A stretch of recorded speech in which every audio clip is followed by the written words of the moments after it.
Well, the Frenkie de Jong transfer games begin as stories coming in from Barcelona are hinting on United really trying to show interest in him, and the president of Barcelona is going to hate to really issue to us a statement that they are not willing to sell Frenkie de Jong. Yet we know that we had agreed a deal with Joan Laporte, and what failed to win at this deal was Frenkie de Jong telling them, I want my money. Welcome to this channel.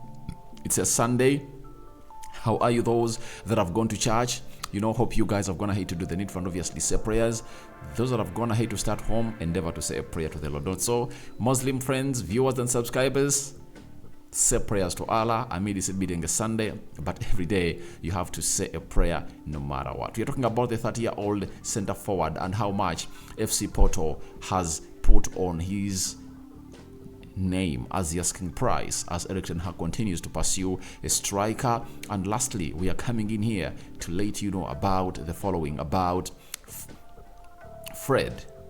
How much does United want from the player, and the uncertainty of Donny van de Beek at Manchester United. Let's close to 300 likes. Smash on this video. Let's continue to subscribe to this channel so that we really meet the realistic valuation of what we want to meet. Now, Rokan David is my name. You can as well call me RD onto this YouTube channel. Let's start it off with Frenkie de Jong. The Barca president, Laporte, has gone ahead and obviously said the following: that last year we had 100 million euros offer for de Jong, and we did not sell, and we did well in not selling him. We received offers for Pedri, Fati, Christensen, de Jong, Arojo, but we think they have to continue. These are players who should not be on the market. Now, when I hear him say that, I remember the photo of, can I show it to you? Let me first really search it here. It's, what's the name of the guy? He's known as Richard Arnold. Let me find Richard Arnold.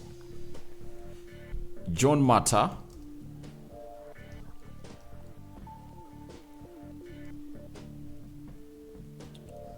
John Motaf, Man United, right, in Barcelona. I want to show you that photo because every time he says that, it just reminds me of what they did down in Barcelona, and I want to really show this to you, and you guys are really going to come in here and obviously let us know what you think about it. Will you ever forget that day down in Barcelona? And this is one of the photos that will walk down in history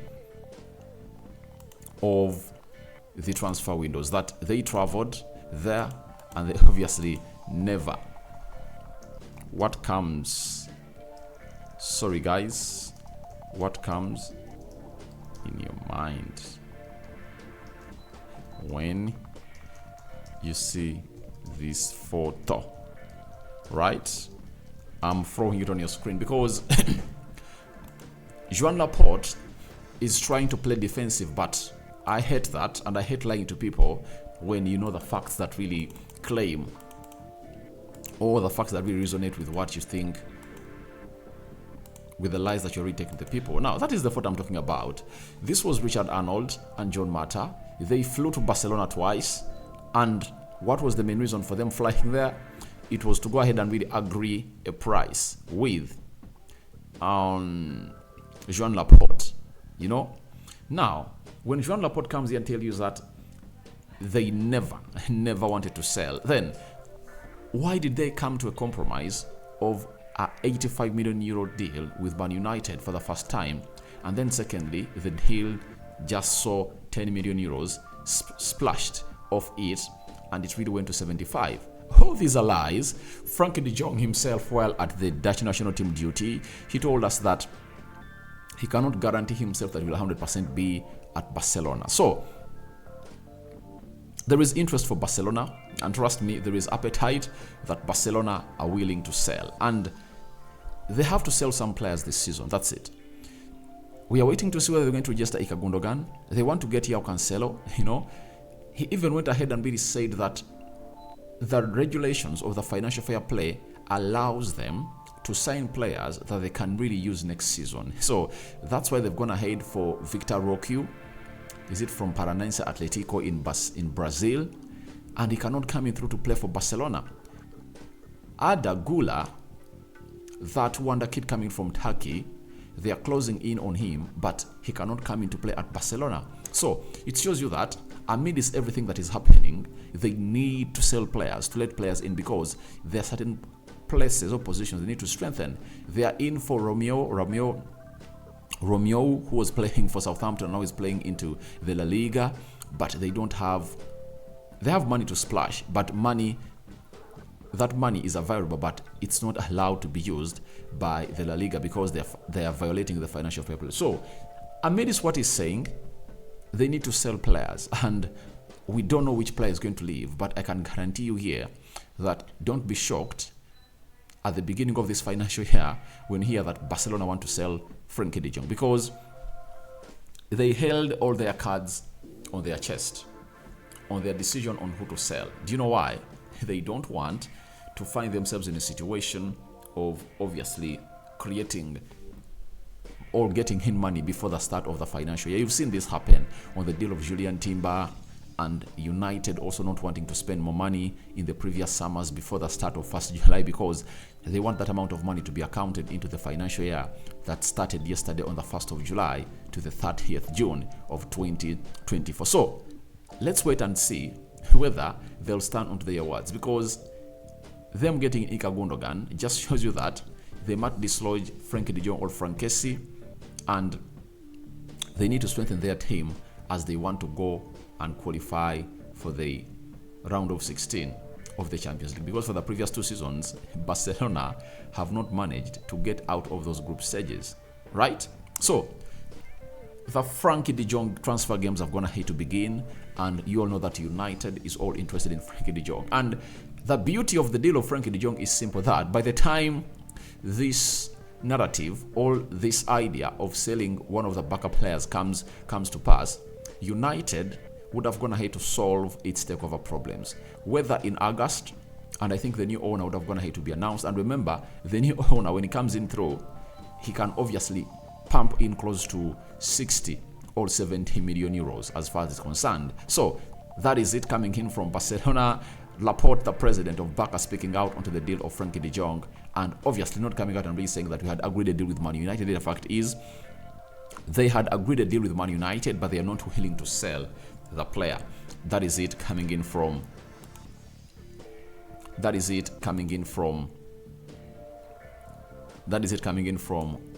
president of Barcelona. But we wait and see how things are going to pan out at that club of Barcelona. Let's go to Mehdi Taremi, a player that Erik ten Hag is interested in, and it shows you the huge drop-off from the likes of Hurricanes and going in for this 30-year-old who bangs in goals like nothing at FC Porto. Abola, credible source coming in from Portugal, they've confirmed to us that Taremi is on Man United's ladder. FC Porto would want around 20 million euros. Has been followed for some time by the Old Trafford club, and Erik ten Hag appreciates the qualities of the Iranian. Now, he's 30 years of age. Erik ten Hag admires him, and Erik ten Hag doesn't run out of options. Remember, was he Santiago Martinez, center forward for Feyenoord? He was also looking at him because he knew that with this takeover, it might be hard for him to acquire all his realistic targets that he really wants at Man United. But when you look at Mehdi Taremi, he's a very good player that's went ahead to really put in 22 goals and 7 assists in the league. He scored 5 goals in the Champions League. Those are 27 goals and some other 2 goals, making it 29 this season, and 7 assists, 36 goal involvements. That's why Erik ten Hag really wants to get in this player at the club of Man United. But I really understand that Ten Hag is really keeping his options open, because the Hurricane deal is not going to happen as Spurs are playing hardball. Unless otherwise, he's pushing to come to Man United. But with the coming in of Bayern Munich, looks like he's okay with the deal to go to Bayern Munich. Victor Osimhen, some huge amount of money that United cannot even offer for him. So that means he's left with Rasmus Højlund and Taremi onto his scope. So he needs to go ahead and really get in those two. And if at all he gets in, but Taremi at 15 million pounds, I think it's good to have him as a striker at Man United. If at all you bring Rasmus Højlund, you're having Anton Martial and Taremi. Those are three strikers that can take us through the season. One thing we've been lacking is depth into the center forward side. Every time Martial doesn't play with us, we just find ourselves in a situation, obviously, losing it out, obviously, especially in the style of play, because Martial has always been our reference point or our apex at that role of leading the line, and he does the hold-up play very, very well. So I'll take him because Ten Hag has always wanted three strikers, and as I've always told you that, you bring him in, you bring in Rasmus Højlund, and then you can move on Anton Martial in January because the takeover process will be done, and then you can sign in a striker in January that can really come in through and really hit the ground running at the club of Manchester United. So I really anticipate that we are going to do the needful to see to it that we get ourselves out of the way and we get in a center forward. And remember, next week is when these players are really returning, starting from Monday. Ten Hag is reporting on Saturday, Sunday. The coaching department is running at Man United. They are going to find themselves in a situation of setting up the training duels and how they want to see to it that these players really gang up, all get ready for the season, as Ten Hag is ready to take them into what we call a very, very, very, very, very, very hard training session. See to it that they cope up with the intensity that he wants them to work up with in the due course of the season. So wait and see whether he's going to come in through, but that can be an easy pursuit for Erik Ten Hag that he can go in for because he wants a center forward with him at the start of the season, and that's why he's going in for cheaper options, yet he was going in for expensive options. And for Rasmus Højlund, as I told you yesterday, Ten Hag is having 65 million pounds to sign a striker, and he might look at Rasmus Højlund and say 65 million pounds, that is like you can say 80 million euros, and if at all he can get off 20 for 20 million euros for Baredi, that is it, Taremi, and after that he can spare the rest of the money to see to it that he really brings in Rasmus Højlund. But it's all about the Atalanta side to come up and obviously do the needful. And I've read the story that I'm going to plan to bring you next, that Rasmus Højlund to United boost is on, as it looks like they're going to have to find a replacement of this Atalanta sensational player known as Rasmus Højlund. Leaving that at that, Samuel Lucas dropping a hint onto the Freddie and Donny van de Beek situation that Manchester United are prepared to sell Fred amid his interest from Fulham. There is also uncertainty over the Frenkie de Jong, the future of Donny van de Beek. Then we are told by Laurie Whitwell that Fred is available for a transfer after the arrival of Mason Mount, with Man United asking for £20 million fee. Fulham are interested in the Brazilian. That is it. So, as it stands, Fred is up for sale. We all knew that when one midfielder comes in through, obviously either Fred or Scott McTominay will be up for sale. And first and foremost, they want to dislodge Fred out of this team. He's one of those players that you think you can get some £20 million out of him, but Fulham looks like they're so much hesitant to pay that amount of money as they value him at £15 million. So if we can sell him off and get in that amount of money, it will be a very good pursuit for Man United and a move in the right direction that everyone will go ahead and obviously fancy and love more and more. But with the history that we've got in selling players, you cannot guarantee this happening. That is it. That's the worst bit of it. With our history of selling players, you cannot guarantee that happening here onto the United side. But if I'm Manchester United, even if they're giving £50 million, I sell him. Sell Harry Maguire for like 40, Scott McTominay for like 30, Dean Henderson for 25. See to it that we collected money like £100 million, offer it to the manager, and see to it that really gets in the players that he wants, because having gotten in Mason Mount, he's going in for Andre Onana, right?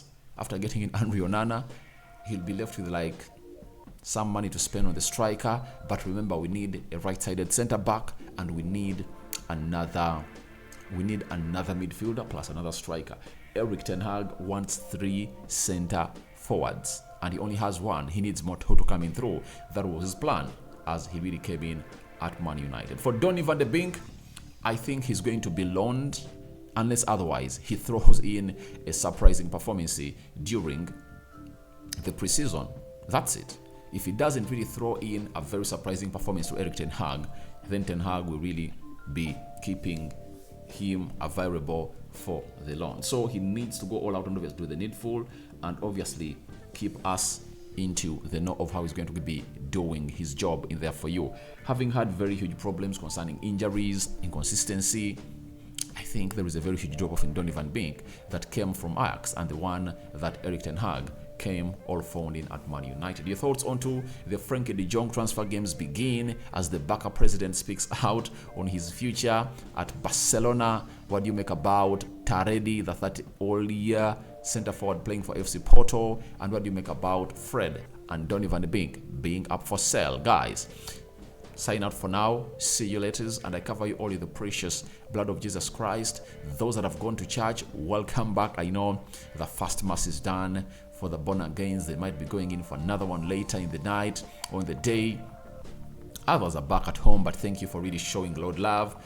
And I sign out for now. See you later, my Muslim viewers and subscribers. May Allah grant you the best that you guys deserve in its abundance. Ciao, ciao.